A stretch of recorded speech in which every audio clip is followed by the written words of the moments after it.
अगर मैं उससे करीब हो गया, मुझे उससे क़ुर्बत हासिल हो गई, मैं उसके पास चला गया, तो सबसे पहले क्या करूँगा? अरफ़्तु अख़लाक़हु, तो अव्वलन मैं उसके अखलाक को पहचानने की कोशिश करूँगा कि उसके अखलाक कैसे हैं, उसकी आदतें कैसी हैं, उसके नेचर कैसे हैं। सुम्मा इनहतत्तु इला हवाहु इनहत्त यनहत्तु इनहितातन, नीचे उतरना, गिरना। तो सुम्मा इनहतत्तु इला हवाहु, फिर मैं उसकी ख्वाहिश की तरफ नीचे उतरूँगा। मैं उसकी ख्वाहिशात को पहचानने की कोशिश करूँगा। किस तरह से? बेमुताबाअतिही, उसकी मुताबात करके, उसकी इत्तिबा करके, उसकी पैरवी करके।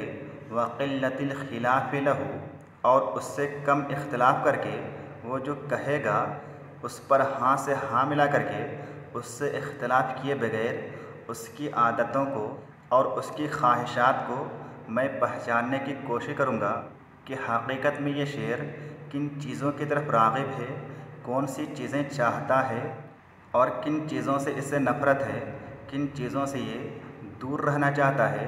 व इदा अराद अमरन हुवा फ़ी नफ्सी सवाबुन, और जब वो किसी ऐसी चीज़ का इरादा करे, कोई ऐसी चीज़ का मुतालबा करे, किसी ऐसी चीज़ को अंजाम देना चाहे, हुवा फ़ी नफ्सी सवाबुन, जो चीज़ मेरे नज़दीक अच्छी हो, जो मुझे पसंद आए, तो मैं क्या करूँगा? ज़य्यनतुहु लहू, तो मैं उस चीज़ को उसके लिए मुज़य्यन कर दूँगा, आरास्ता कर दूँगा। मैं उसके लिए उस चीज़ को बहुत ही ज़्यादा मुज़य्यन करके, खूबसूरत बना करके पेश करूँगा। व बस्सरतुहु मा फ़ीहि, और उस चीज़ के अंदर जो फ़वाइद हैं, जो अच्छाइयाँ हैं, जो खूबियाँ हैं, उन चीज़ों को मैं उसे दिखाऊँगा। व शज्जअतुहु अलैहि, शज्जअ युशज्जिउ तशजीअन, हौसला अफजाई करना, आमादह करना, किसी चीज़ पर उभारना।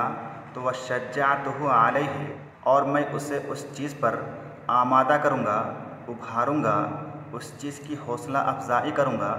हत्ता यज़दादा बिही सुरूरन, यहाँ तक कि उसकी खुशी में इजाफ़ा हो, उसकी खुशी बढ़ जाए, वो बहुत ही खुश हो जाए।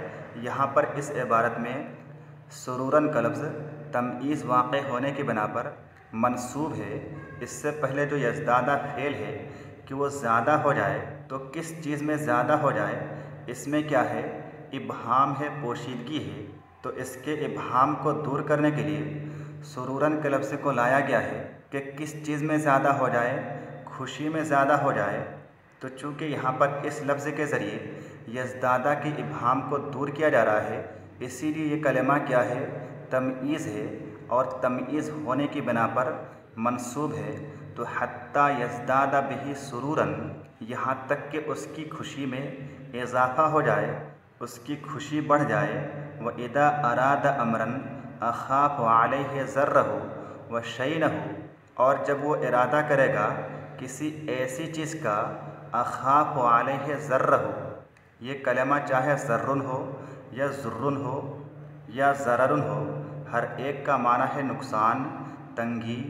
इसी तरह से शैनुन का माना है ऐब, बुराई, भोंडापन। ज़ैनुन का उल्टा है। तो व इदा अराद अमरन, और जब वो किसी ऐसी चीज़ का इरादा करेगा, किसी ऐसी चीज़ को अंजाम देने की कोशिश करेगा, कोई ऐसी चीज़ करना चाहेगा, अख़ाफ़ु अलैहि ज़र्रहु व शैनहु, जिसके नुकसान और ऐब से मुझे डर लगेगा, तो मैं क्या करूँगा? बस्सरतुहु बिमा फ़ीहि मिनज़्ज़र्रि, तो मैं उसको दिखाऊँगा बिमा फ़ीहि मिनज़्ज़र्रि व शैनि, जो कि उस चीज़ के अंदर नुकसान है और ऐब है, जो उस चीज़ के अंदर ख़राबी है, नुकसान है, ऐब है, इस चीज़ की निशानदेही करूँगा, इन चीज़ों को मैं बताऊँगा। वमा फ़ी तर्किही मिनन नफ़्इ व ज़ैनि, इसी तरह से मैं उसको दिखाऊँगा मा फ़ी तर्किही मिनन नफ़्इ व ज़ैनि, जो उस चीज़ को छोड़ देने में नफ़ा और अच्छाई है, ये चीज़ भी मैं उसको दिखाऊँगा। इन तमाम चीज़ों से मैं उसको बाखबर करूँगा।